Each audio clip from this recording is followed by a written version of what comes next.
אחד הדברים שמאפיינים את הפסח יותר משאר החגים הוא ההכנות. החג עצמו טבוע במטבע של הכנות כבר מפסח מצרים. התורה מצווה על בני ישראל לקחת את קורבן הפסח בעשור לחודש. אף על פי שהחג עצמו הוא בי"ד בניסן. אפשר היה תיאורטית שהתורה תאמר, שהקדוש ברוך הוא יאמר לבני ישראל, תקריבו קורבן פסח, תשחטו כבש ב14. כמה זמן לפני תיקחו אותו? תעשו את החשבון שלכם. אם יום אחד מספיק, תיקחו יום, אם שעה מספיקה, שעה, אם צריך 10 ימים. תעשו את החשבון שלכם כמה זמן הכנות. אבל הקדוש ברוך הוא מקדיש תשומת לב לעובדה שהוא דורש מבני ישראל להתכונן לקראת הפסח. ואם זה לא מספיק, אז את הציווי הזה בעצמו הקדוש ברוך הוא לא אמר בעשור לחודש ולא ביום שלפני, אלא בראש חודש ניסן. כלומר, בראש חודש ציווי, כדי שבעשור ייקחו, כדי שבי"ד ישחטו. כדי שבי"ד בערב יאכלו אותו, בליל ט"ו יאכלו אותו, ויהיו מוכנים לקראת היציאה עצמה. ייתנו מאדם על המזוזות ועל המשקוף, יכינו את עצמם ליציאה לדרך. כל ההכנות האלה הם החג, הם חג הפסח. לדורות, התורה לא אומרת שצריך כל כך הרבה הכנות לקורבן, אבל היא כן אומרת שצריך לאכול מצות, והמצות האלה צריכות להיות שמורות. לשמור משהו זה גם להגן עליו, אבל גם לצפות. כשכתוב על יעקב אבינו ואביו שמר את הדבר, פירושו של דבר שהוא מניח את זה באיזה מקום, מפני שהוא מצפה שזה עוד יקרה. הכל או חלק, והציווי שמרתם את המצות, גם שוב, כאילו ציווי לא מחויב המציאות. אם הקדוש ברוך הוא רוצה שנאכל מצות, הוא יאמר, בערב תאכלו מצות. אם הוא רוצה שהמצות האלה יהיו לא חמץ, הוא יגיד, לא תחמיץ. או לא ייראה לך חמץ. להגיד ושמרתם את המצות, פירושו שיש מצווה מן התורה, להכין את המצות בדרך מסוימת ששומרת עליהן. ממגע עם מים, רטיבות וכו'. והרעיון הזה הופך את העובדה שאנחנו מתכוננים לפסח בניקיונות, בהכנות, בקניות, בבישולים, ממשהו שהוא, כמעט הייתי אומר, כורח או תורח למשהו שהוא חלק מן המצווה וחלק מהחגיגה.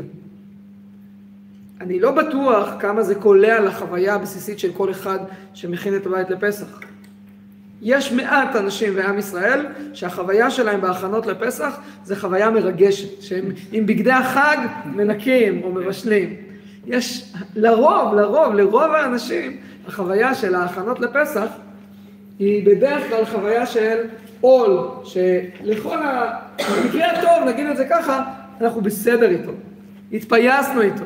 אנחנו לא מנקים לפסח עם הקול של אמא או של סבתא, נו, מה עם זה ומה עם זה, ולא עם איזה נרבין עצבני כזה ממה שלמדנו בישיבה, או שאנחנו בלחץ או במתח.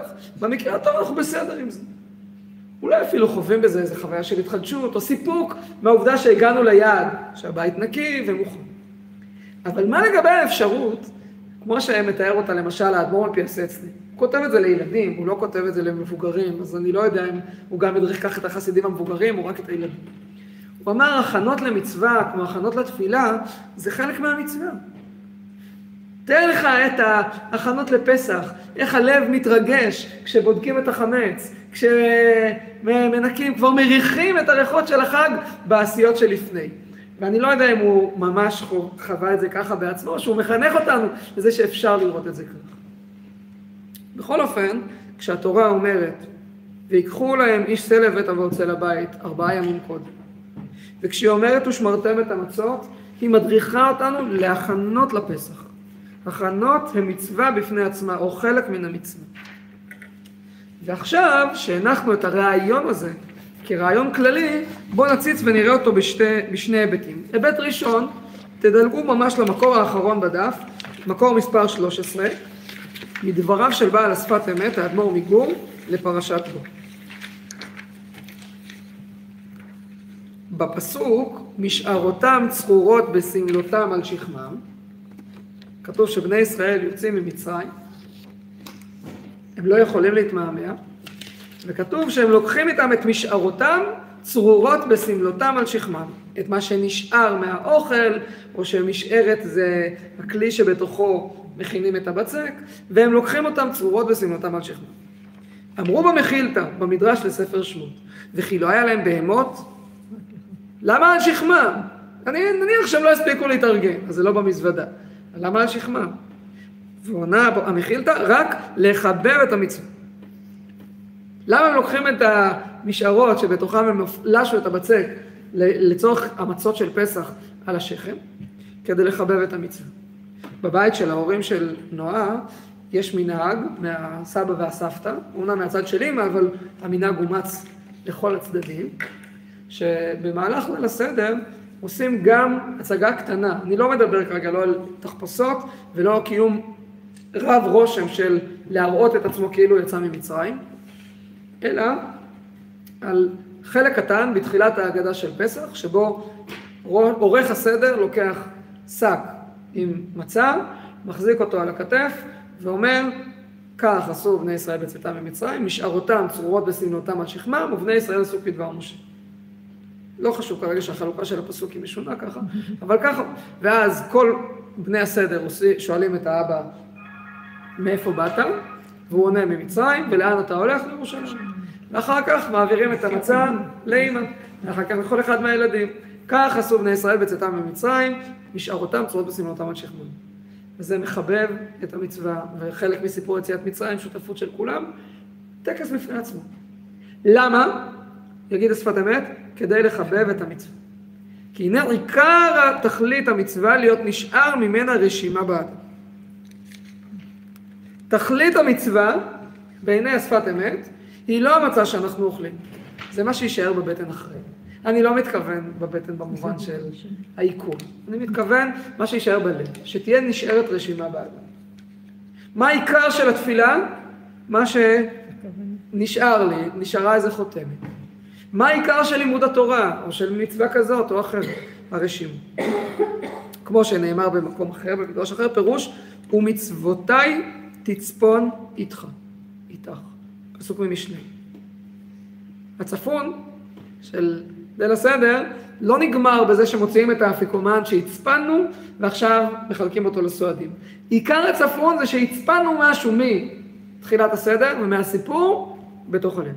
כאשר עושים המצוות ברוב אהבה ותשוקה, נשארת הערת המצווה בנפש האדם. נקודה ראשונה אומר השפת אמת, אם אני רוצה שמשהו מהפסח יישאר איתי לאחר כך, זה תלוי בשאלה עם איזה רגש אני ניגש למצווה הזו. ככל שעושים את המצווה עם אהבה ותשוקה, ברוב אהבה ותשוקה, נשארת הערת המצווה בנפש האדם. תשאלו אדם, איך הוא זוכר את החתונה שהוא השתתף בה?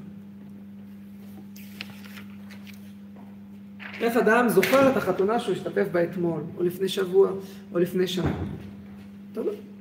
כמה שהתרגשת לפני, בתוך כדי, ככה היא זכורה בך וחקוקה בך. כמה זכורה לך החתונה שלך? יש גם פן שזה טבעי, מפני שזה שלך, וזה משנה את החיים שלך. אבל יש גם פן שהולך ונבנה לפי מידת ההכנות. אדם שהגיע ישר מתוך העבודה לתפילת ערבית, יצא לו תפילת ערבית. אבל הרשימו שהיא תעשה, היא קטנה. אבל אם שעתיים לפני כן הוא כבר היה מוטרד, והראש שלו היה מוטרד מהשאלה איפה אני אתפלל ואיך זה ילווה אותי, הוא יצא מתפילת ערבית עם משהו, עם ההשקעה הזו. כל שכן, על אחת כמה וכמה, אדם שהקדיש אפילו 5 דקות להתבונן במה שהוא הולך לקראתו. כך בתפילה, כך בהכנות לשבת, שבזכות ההכנה שנעשית ברוב אהבה ותשוקה, יש כוח לשבת ללוות אותנו גם אחריה. וכמו שאמרו, צדיק זכויותיו חקוקים על עצמותיו. השפת אמת לא מבין שכוונה למשהו סגולי, רוחני, קבלי. הוא מתכוון שיש אופן כזה שבו הדבר נחקק בעצמותי. וזהו שהיו שיעורי המצב והמהות צרורות בסמלותם. רמז על הלבוש שנעשה על ידי המצוות. כאילו בשק של הבגדים יש מצה. כי המצה היא מעניקה לנו איזה בגד. היא מעניקה איזה לבוש לעצמנו. וכן מה שאמרו חז"ל על הפסוק, ויקחו להם איש צא לבית אבות אל הבית. למה הקדים לקיחת הפסח? לפי שהיו בני ישראל עירום ואריה מן המצוות. והיום כי ודאי עיקר המצווה היא צורך גבוה. וצריך האדם לעשות המצווה לשם שמיים בלבד. את המצווה עצמה למה עושים? לשם שמיים. אבל הכנת המצווה והתשוקה קודם המצווה ולאחריה, מצד זה נעשה מלבוש הנפש, שהמצווה נותנת ברכה לפניה ולאחריה. בזכות העובדה שאנחנו מתכוננים לקראת השבת, השבת היא מתנת שבת. אבל בזכות העובדה שהתכוננו לפני ועשינו הבדלה אחרי ומלווה מלכה אחרי, זה העניק למצווה שהיא כולה לשם שמיים איזה רושם, איזו אחיזה במציאות האנושית שלנו. והוא ממשיך עם הרעיון הזה, שירוגה מצווה טובים מגוף המצווה, ושהמצווה מלבישה, ורצה הקדוש ברוך הוא לזכות את ישראל, ירבה להם תורה ומצוות, על ידי מה שאנחנו עושים בלפני, באחרי, אנחנו משאירים מקום למצווה להיחקק בליבותינו, בעצמותינו. פתח פיו רבי אליעזר במעשה מרכבה. הוא לימד אותו מעשה מרכבה, ולימד אותו הלכות טומאה וטהרה של נגעים, עבר ללמד אותו שיר השם. ערב שבת לפני כניסת שבת. והיו עיניו של רבי עקיבא מורידות דמעות. וחזרה אש כמו בהתחלה. כשהגיעו לפסוק הזה, שמחוני בעשישות, רפדוני בתפוחים כי חולת אהבה אני, לא יכול לסבול רבי עקיבא, הרים את קולו בבכי וגם. ולא היה מסוגל לדבר מיראת השכינה שהייתה שם. אז זה שם את הנקודה שבה רבי עקיבא אומר אני לא מסוגל יותר, בפסוק שאומר רפדוני בתפוחים כי חולת אהבה. קודם כל בפשט, שאין פשט בזוהר, אבל קודם כל בפשט, יש פה מחלה. רבי אליעזר חולה. ורבי עקיבא חושב שהוא חולה עצוב. אומר לו רבי אליעזר אני חולה. גם רבי עקיבא חולה, ואת זה הוא למד, הוא לא למד. רבי עקיבא אמר שיר השירים שהוא קודש קודשים. ברור. אז זה קודם כל במובן הכי פשוט. לתפוס את האפשרות שהמחלה עם החולשה של הגוף היא חולת אהבה, היא ביטוי של קרבת נפש של האדם לאלוקיו, לא נתפס. לא נתפס, רבי עקיבא לא מסוגל. לא רק רבי עקיבא, כולנו לא מסוגל. רבי עקיבא אומר, זה אני לא מסוגל. אבל במובן היותר עמוק קורה פה עוד דבר.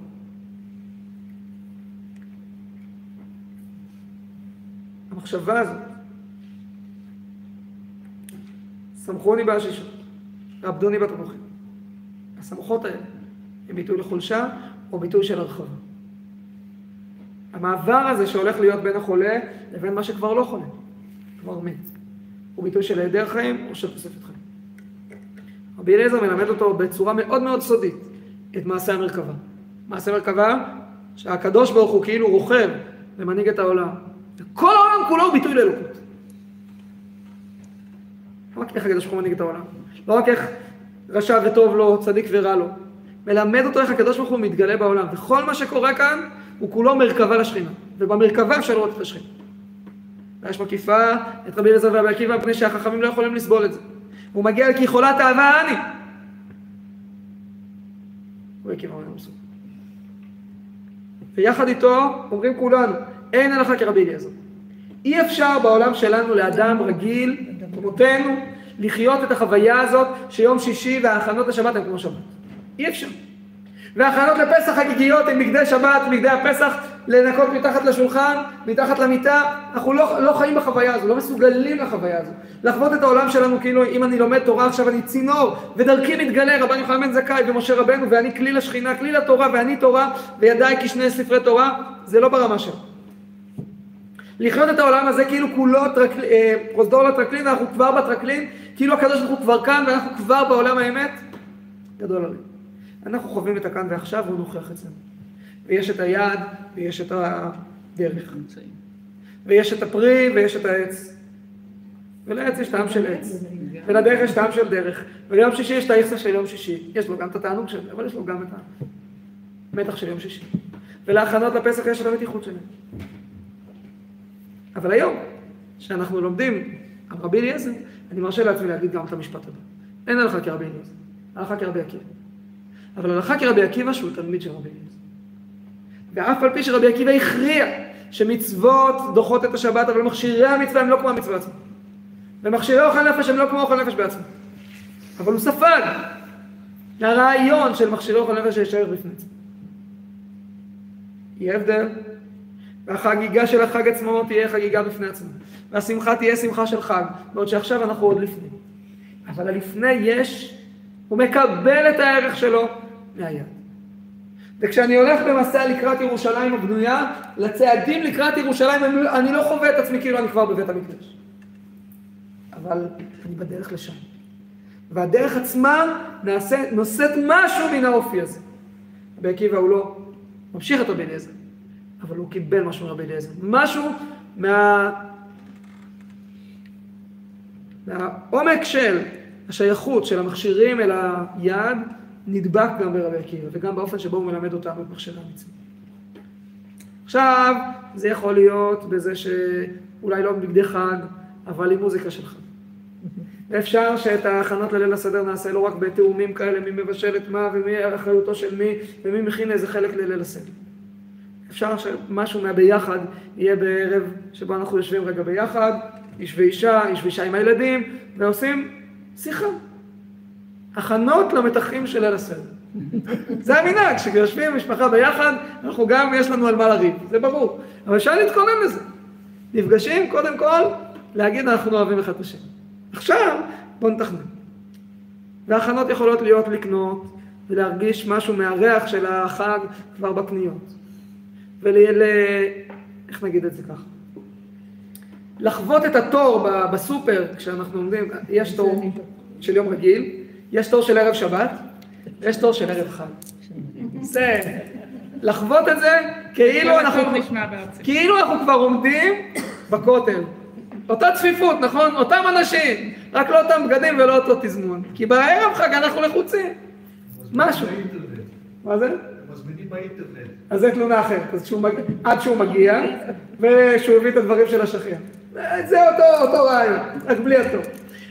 לחוות את זה, כאילו אנחנו נזכרים, כאילו אם הייתי יכול, הייתי אומר ללכת לסופר עם דיסקית שיש עליה תמונה של הכותל, של הצפיפות של הכותל. הצפיפות, הרי זו אותה צפיפות, נכון? שהם אוהבים את החג, ואתה אוהב את החג, אבל אתה ממהר וגם הוא ממהר, נכון. אבל שמשהו מהטעימה של החג, של החגיגיות של החג, ילך איתנו לסופר. ילך איתנו להכנות לחג, ילך איתנו לתאומים המשפחתיים. הרעיון הזה שיש משהו, זה לא רק שחייבים הכנות כי אחרת לא נגיע, אלא שמשהו מהשבת מקרין על ערב שבת, ומשהו מהתפילה מקרין על ההכנות לתפילה, ומשהו מהחג, חגיגיות והשמחה של החג, מקרין על מה שלפניה, והוא גם מה שילך איתנו אחרי, זה מונח בתוך מה שהתורה ציוותה ושמרתם את המצוות. זה מונח במיקחו בעשור. זה מונח בזה שכדי שתצאו ממצרים בליל הסדר, אתם תעשו את הפעולות שמבטאות את זה שאתם כבר לא שם. הרי לקחת את השה הזה לעיני מצרים, זה להגיד אנחנו כבר לא עבדים. זה עוד לא הקורבן, אבל זה להגיד אנחנו כבר קצת נחורים ברגע שאנחנו מסוגלים לחלום על זה ולתכנן את זה. אנחנו כבר קצת שם. אנחנו קצת בארץ ישראל כשאנחנו אומרים בשנה הבאה בארץ ישראל. אנחנו קצת בבית המקדש כשאנחנו מתפללים על זה ומייחלים לזה וצועדים לקראת זה. זה עוד לא אותו דבר. אנחנו חיים פער בין היעד לבין הדרך, בין המימוש לבין החלום. אבל יש אפשרות שהדבר הזה, היעד הגבוה הזה, מקרין על. בכל זאת משהו הוא מקבל. אז מה אני מאחל לנו? אני מברך אותנו שאנחנו נמצאים בערב שבת, שהיא ערב של הפסח, שממשמש ובא. אני לא מברך אותנו שנהיה רבי אליעזר. לא עם החריפות ולא עם חוסר יכולת להתפשר, חוסר נכונות להתפשר. אני מברך אותנו שיהיה בנו משהו מרבי אליעזר, שהוא ישאיר בנו איזה חותם. שמשהו מהאפשרות הזאת להיות צינור ולהיות, להרגיש ולדעת שכשאנחנו צינור למשהו גדול, אנחנו חלק מהדבר הגדול הזה. חלק מדבר גדול יכול להיחשב דבר גדול, מאוד. כשאנחנו עסוקים בדבר שהוא חלקי והוא בדרך אל, יש גם טעם ממשי של פרי. לא צריך לברך על זה שהחיינו על התור בסופר, אבל אפשר גם לא לברך על זה ברוך דיינו. תגיד את זה ככה. מה זה? משהו, שיהיה ריח, שגם בעץ יהיה ריח של הפרי. וזה כאן אני מברך אותם. כל התור נשמע ברצון. לא, זה, שנזכה. בקיצור, שני שבת שלום.